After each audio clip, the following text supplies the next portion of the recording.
And it's not only the presidential race that's driving voter turnout. Colorado's U.S. Senate race, also one of the big national battleground races. CBS 4's political specialist Shaun right now looking at the state of that race heading into the final stretch in her weekly reality check. The voting has begun, and all polling points toward a big wins for Democrats, including Colorado's U.S. Senate race between Republican incumbent Cory Gardner and Democratic challenger John Hickenlooper.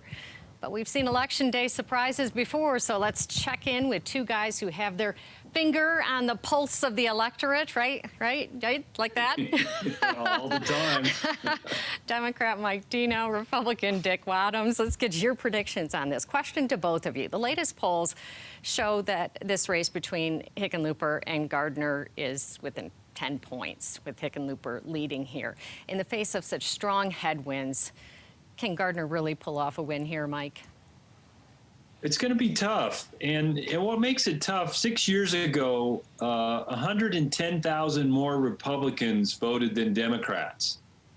And this time around, what we saw in 2018, there were more Democrats voting than Republicans 2 years ago in the general election. And that trend is continuing.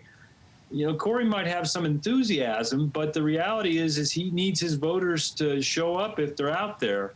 And it doesn't look like that trend is going in his favor.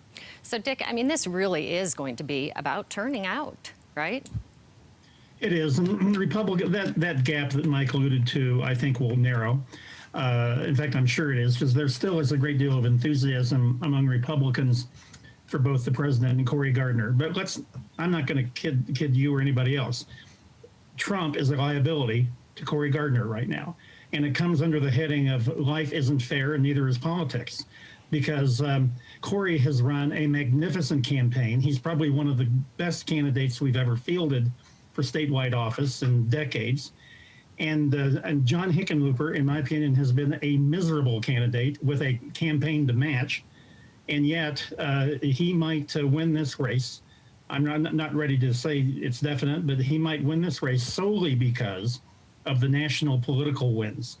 And that's just the brutal reality. And I think Mike and I have both been in politics long enough to know that sometimes there are factors beyond your control.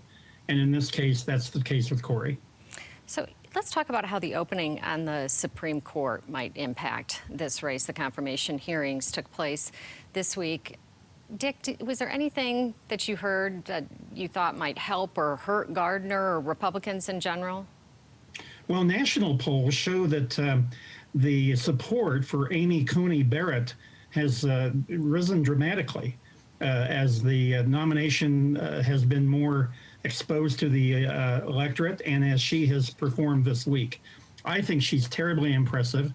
I think the Democrats have looked a little desperate at times, and with their questioning, I think she has shown that she is going to be a fantastic justice. So it's, if anything, she is an asset to Cory, but I don't think it's going to be determinative in this campaign. But yeah, I think she's been a real asset, and she's going to be approved next week, which will dramatically change the court. The Democrats are right about one thing.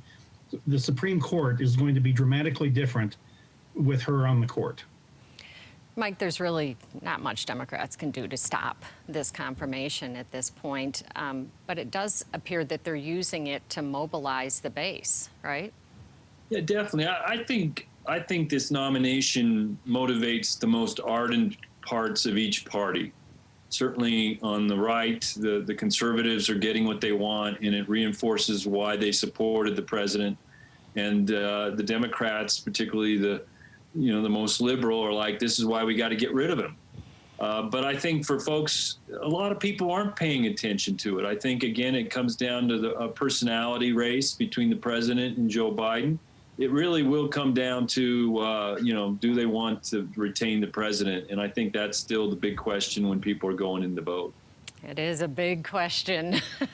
All right, guys. Thanks. We'll talk to you next week. And for more Dick and Mike, head to cbsdenver.com.